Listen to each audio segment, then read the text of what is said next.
Hello everyone, welcome to chapter number 6 NCERT Class 11 Political Science Indian Constitution at Work. This chapter will deal with judiciary, the third organ of government. Till now we have seen legislature, executive, the other two organs of the government. Now we will see the third organ of government, that is judiciary. In this chapter we'll see role and importance of judiciary. We'll see fundamental rights. In the chapter of fundamental rights, you have already seen that judiciary plays an important role in protecting the rights. In this chapter, you will see what do you mean by the term independence of judiciary. Why independence of judiciary is required so that judiciary can perform in an impartial manner. Then we will see the role of Indian judiciary in protecting our rights. How judiciary protects the fundamental rights of the citizen. Then we'll see the role of judiciary in interpreting the constitution. The most famous example of role of judiciary in interpreting the constitution is Keshav Nanda Bharti case, which propounded the theory of doctrine of basic structure. So we'll see how judiciary, while interpreting the constitution, propounds new doctrines which impacts the relationship between legislature, executive and judiciary. Then we'll see the relationship between judiciary and Parliament of India. So by studying this chapter, a student will be able to answer all these topics. Now we'll first see the need of judiciary. Why judiciary is required? Judiciary need. And then we'll see the independence. Because of advantages, we need independence of judiciary. What do you mean by the independence of judiciary and what measures Constitution of India has taken to keep judiciary independent? So first we'll deal with the need or the why we require an independent judiciary in a society. See, in any society there will be disputes. These disputes will be settled by an independent body in accordance with the principles of rule of law. So what do you mean by rule of law? The term rule of law implies that all the individuals, rich, poor, man, woman, forward or backward class, are subjected to the same kind of law. So it is because of independent judiciary, rule of law will be maintained in the society.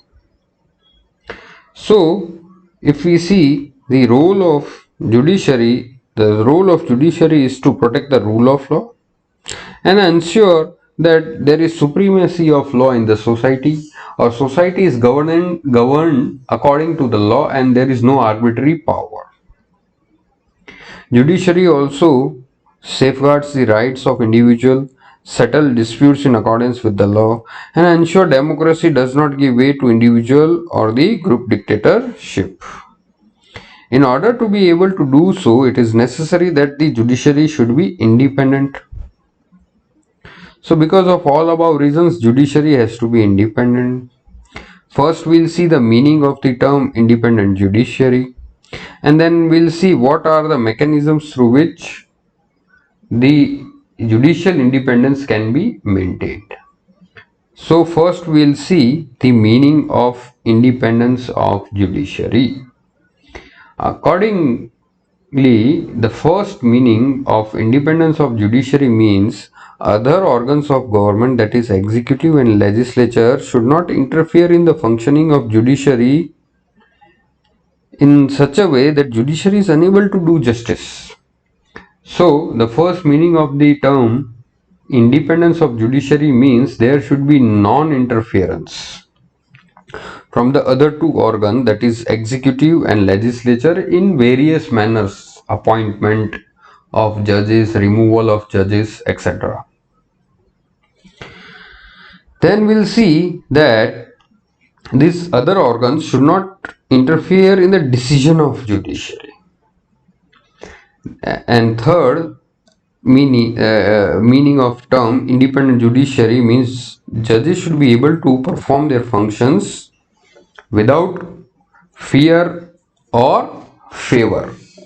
So this is above three collectively means independence of judiciary. One should keep in mind that independence of judiciary does not imply arbitrariness or absence of accountability. Judiciary is independent but not unaccountable. Why judiciary is not unaccountable?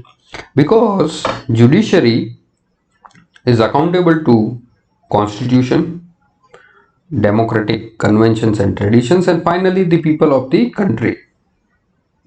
So after having seen the meaning of the term independence, we'll see how through different mechanisms independence of judiciary has been maintained by the Constitution of India.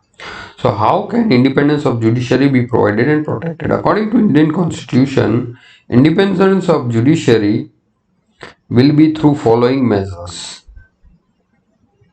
First, legislature is not involved in the process of appointment of judges. So, dirty party politics will have no role in the process of appointment of judges. In order to be appointed as a judge, a person should be a lawyer and it should have certain criteria. If that criteria are fulfilled, the person will be appointed to be judge. So there is no role of favoritism and nepotism. Second is, whenever a judge is appointed, he'll be having fixed tenure. It means he does not hold office at the pleasure of president like governor. Now, since he is having security of tenure, he will hold the office till he is reaching the age of retirement. But in exceptional circumstances, judges can be removed. But still there is a protection. It cannot be arbitrarily removed because you require a special majority. A motion has to be passed in parliament. So, judges enjoy security of tenure. And because of this kind of security of tenure, they can function without fear and favor. Now, Constitution prescribes a procedure for the removal of judges, but it is very difficult. And it is this difficult procedure which also provides security to the office, to the members of judiciary. The third manner in which judiciary has been made independent is that it is not financially dependent on any organ of government. How? Because salaries allowances of judges are not subjected to the approval of the legislature, so they cannot be influenced by the legislature. So this is the third. And the fourth measure through which judiciary has been made independent is the judges are immune from personal criticism. If anyone do so, judiciary has the power to penalize on the ground of contempt of court. So this authority helps court from unfair criticism. Parliament also cannot discuss the conduct of judges except when the proceeding is going on for the removal of the judge. It is for this reason judiciary independence can adjudicate without the fear of being criticized. So these all are about measures to make judiciary independent. Now, independent does not mean it is not accountable. Judiciary is accountable, but not to executive or legislature, but to Constitution of India, people and other democratic conventions. After having seen the independence of judiciary, we will see how judges are appointed. So we will see the appointment of judges. First we'll see the appointment of the Chief Justice of India, and then we'll see the appointment of other judges. So In India, when Chief Justice of India has to be appointed, there is a convention that the senior most judge of Supreme Court will be appointed as Chief Justice of India.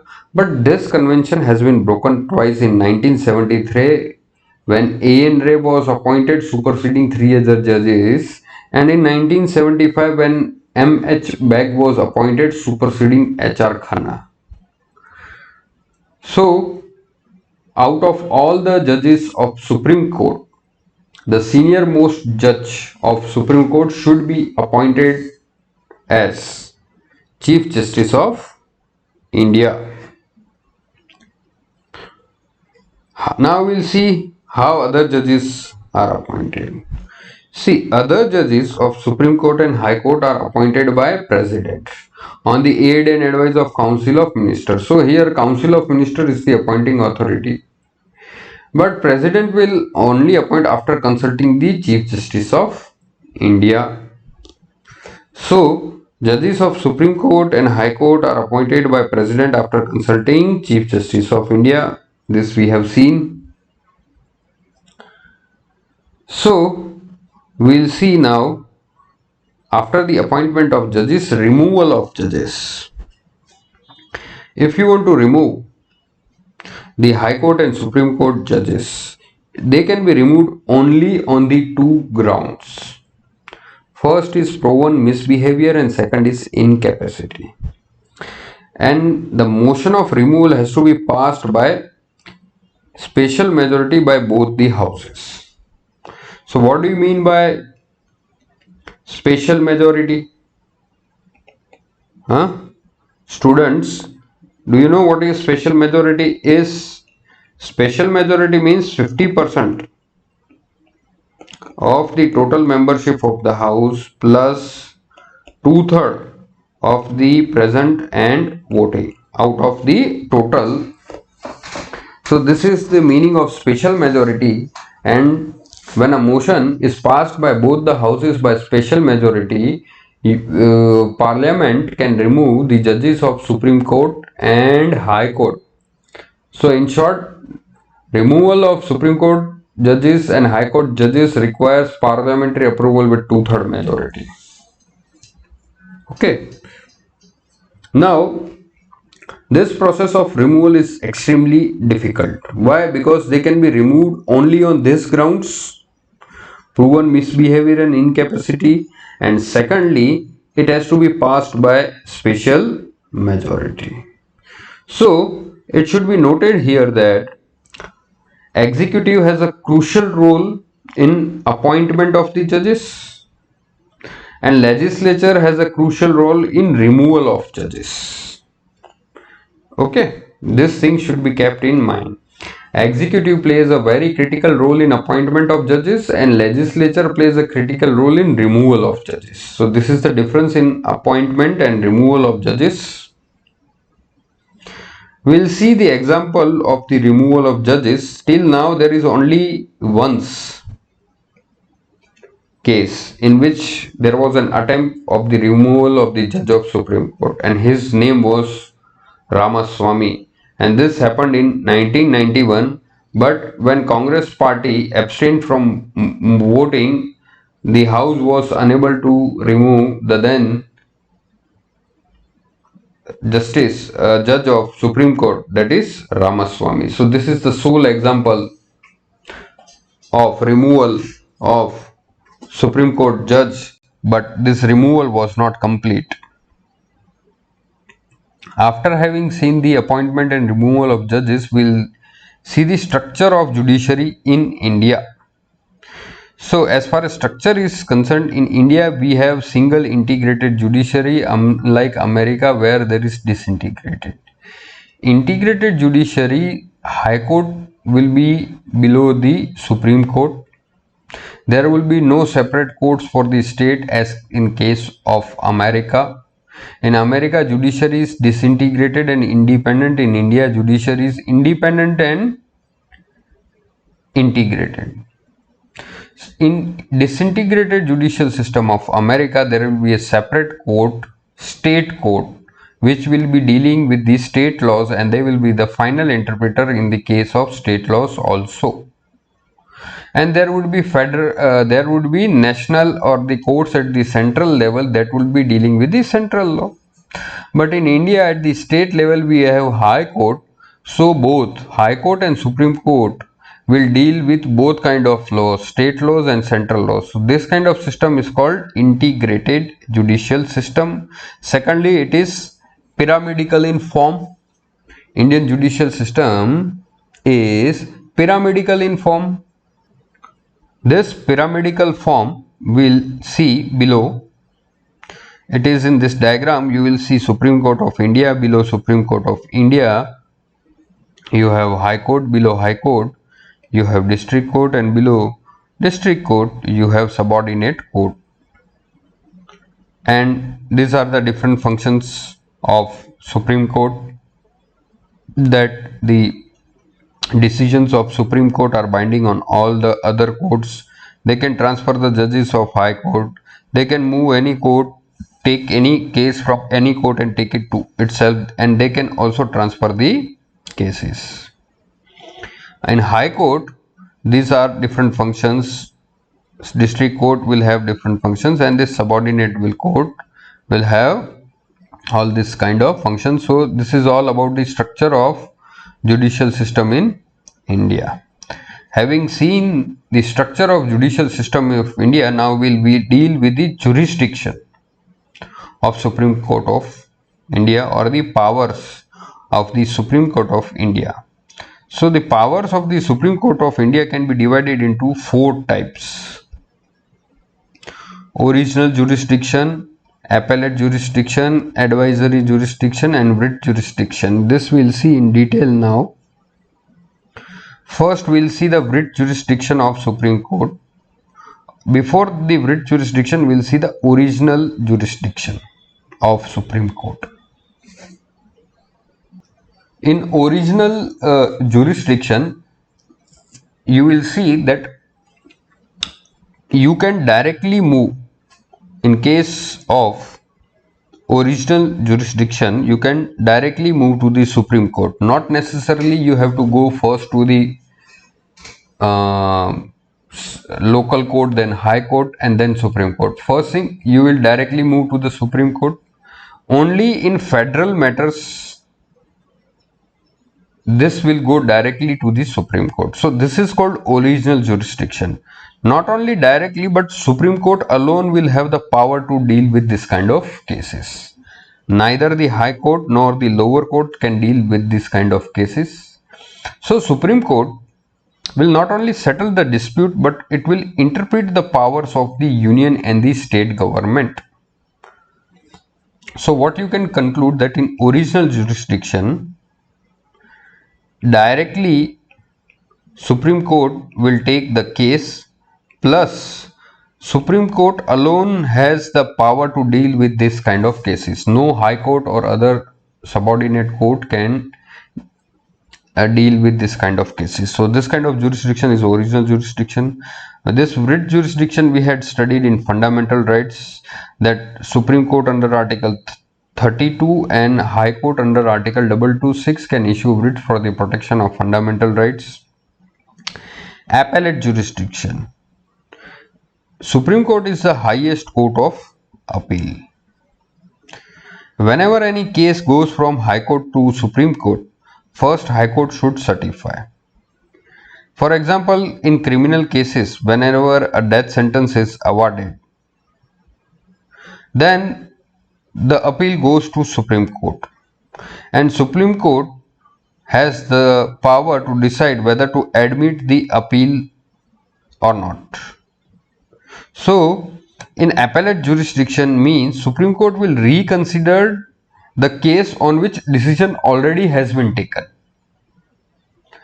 by a court below Supreme Court, and it will reconsider because there are legal issues, and these legal issues can have different kind of interpretation. So If court will think that the law or constitution has a different meaning than from what lower court has understood, then Supreme Court can change the ruling with new interpretation or on the grounds of new interpretation. In the same manner, High Court will have appellate jurisdiction vis-a-vis the courts below the High Court. So this is all about the appellate jurisdiction. Now we'll see the advisory jurisdiction. In this jurisdiction, President of India will refer a matter of public importance which involves the interpretation of Constitution and to Supreme Court. But Supreme Court is not bound to give advice. Neither the President, if advice is given, not bound to accept that. So what is the utility of advisory jurisdiction? First, when government will get a legal opinion before taking action from the Supreme Court, this will prevent unnecessary litigation in future. And also, on the advice of Supreme Court, the government can do the changes in action or in legislation. So because of these two reasons, advisory jurisdiction is there. Now these are the articles, you read it once. Now we'll see with the judicial activism. What is judicial activism? How it is prevalent in the Constitution of India and what are its advantages? So here you will find that the chief instrument for judicial activism is PIL or SIL, social interest litigation. So how this emerged? Earlier you will find that individual has to approach the court if it is aggrieved or his rights are violated. But in 1979, a new trend was observed in which case was filed not by the aggrieved person but by the others on behalf of the aggrieved person because public interest was involved. So this kind of mechanism is called judicial activism or PIL, public interest litigation. It is through public interest litigation judicial activism is possible. So whenever a case is filed by some person who is not an aggrieved on the ground that it is violating public interest, such kind of litigation will be called as public interest litigation. So we'll see that traditionally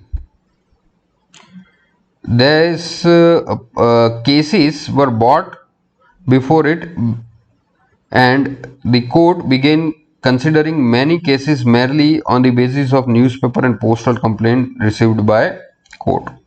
Therefore, the term judicial activism became more popular or description of the role of judiciary.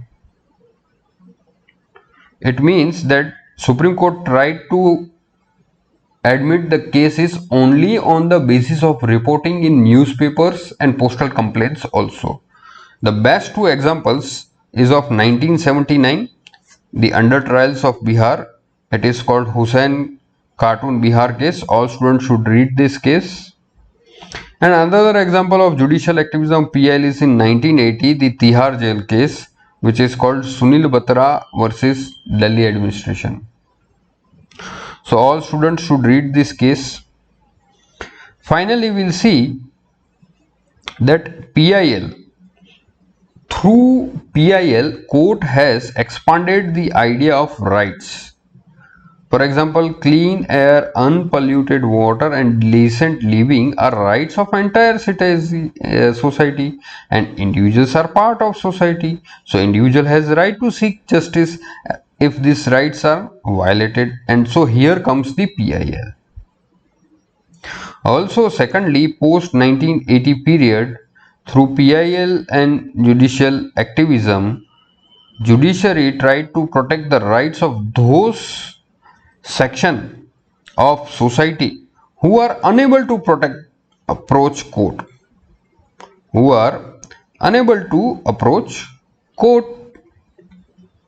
Then you will see what is the impact of judicial activism on the political system of country. It makes executive more accountable. It will improve the electoral system. Recently, when the court asked the candidates who are contesting election to file affidavit regarding their assets and income with educational qualifications so that people have enough information to know accurately about their representatives. So judicial activism, we can have executive accountability and electoral reforms also, but there are some negative sides of judicial activism. The first one is courts are overburdened with many cases. Secondly, the distinction between executive and legislature and judiciary on the other hand is getting blurred because of judicial activism. So the court has been involved in resolving the questions belonging to executive. It is because of judicial activism. Here you will also see the negative effect of judicial activism is that while reducing air pollution or sound pollution, investigating cases of corruption, bringing about electoral reform, this is not the duty of judiciary, this is the duty of executive, and judiciary is interfering in the functioning of executive because of judicial activism. So these matters are of administration under the supervision of legislature. But some people feel that judicial activism has made the balance between three organs more delicate. So now we'll see judiciary and rights. Here we'll see how judiciary is protecting the rights of individual in two ways. The first way is through its writ jurisdiction. So Supreme Court and High Court under Article 32 and 226 will protect the rights of individuals when they are violated. Secondly, under Article 13, this article implicitly gives the power of judicial review to the judiciary. According to this article, Supreme Court can declare any law which is unconstitutional if it is violating the fundamental right. So this is how judiciary will protect the rights. Also, we have seen two provisions of the Constitution which establishes Supreme Court as a protector of fundamental rights and interpreter of the Constitution. This is called judicial review. So what do you mean by judicial review? Judicial review means the power of Supreme Court or High Court to examine the constitutionality of any law. If the court arrives at the conclusion that the law is inconsistent with the provisions of Constitution, then such a law will be declared as unconstitutional and incapable. Now this term judicial review has nowhere been mentioned in Constitution. Supreme Court implicitly derives the power from under Article 13. We will also see that the jurisdiction of Supreme Court in case of federal relation, it also have review powers. If there is distribution of power and there is a central law which is made on the subject in the state list, then the state can go Supreme Court and file a complaint that see center has made the law on the state list. Then the Supreme Court can say that the law is unconstitutional. So this writ power and review power, power of judicial review, makes judiciary in India a very powerful instrument. Now we'll see that there are certain rights against exploitation, rights to against forced labor, trade, then children in hazardous matter. All those whose rights are violated can approach court. But how can these people, children, or who are in human trade or who are doing forced labor, who are illiterate, can move to the court? It is through PIL or judicial activism this is made possible. So this is all about the advantages. Now we'll see the judiciary vis-a-vis parliament. In this you will see that in recent years, Supreme Court has itself involved in administration of justice by giving directions to executive agencies. It has given directions to CBI to investigate cases against politicians and bureaucrats in Hawala case, etc., etc., etc. Now, you will see that Indian Constitution maintains a limited separation of power and checks and balance. Okay, so Parliament will be the law making body, executive will be the implementing body, and judiciary will settle the dispute. Despite such clear division of power, there is always conflict between Parliament and judiciary, executive and judiciary. So first we will see the controversy between Parliament and judiciary. This controversy erupted immediately after the independence over the deletion of right to property. So now Parliament wanted to have some restrictions on the right to property to implement land reforms. But court held that Parliament cannot restrict the fundamental rights. So there were issues or controversies over all these things, that what is the scope of right to property, what is the scope of Parliament to amend fundamental rights, what is the scope of Parliament to amend constitution itself, and relationship between fundamental and directive principles. So all this we'll see here, that you will see that in 1967 and 1970 these controversies increased, and it increased to laws enforcing preventive detention, governing, etc., etc. So during this phase the controversies increased. So finally in 1973 everything was settled down with Keshav Nanda Bharti case. In this case, court ruled that there is a basic structure of the constitution and not even Parliament through amendment can violate the basic structure. So two things has to be noted here. First, or what was the effect of Keshav Nanda Bharti case?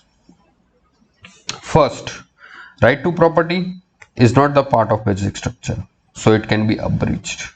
Okay. Second, right to decide which matters are the part of basic structure is with court itself. So these two ruling change the nature of conflict henceforth, and the nature of conflict changed, but still there are some issues which is a bone of contention between the two organs, whether judiciary should intervene and regulate in the functioning of legislature, and there are certain unresolved issues. First, that in a parliamentary system legislature has the power to govern itself, and when this power to govern itself is related to the breach of privileges. So whenever there is a breach of privileges, can a member of legislature against whom legislature has taken disciplinary action can go to the court? This is first unresolved issue. Second unresolved issue is that the conduct of judges cannot be discussed in parliament. Third, judiciary too has criticized legislature and issued instructions to the legislature about the conduct of business. In this manner, it is violating the principle of parliamentary sovereignty. So these issues indicate how delicate the balance is between two organs of the government and how important each organ of government in democracy is there if it respects the authority of other. So here we are completing the chapter on judiciary. This is the conclusion. Kindly go through this conclusion. This is the paper cutting. You can go through this, and then these are some questions. Every student should go through this, and here we are completing the topic or the chapter on judiciary. Thank you. Have a nice day.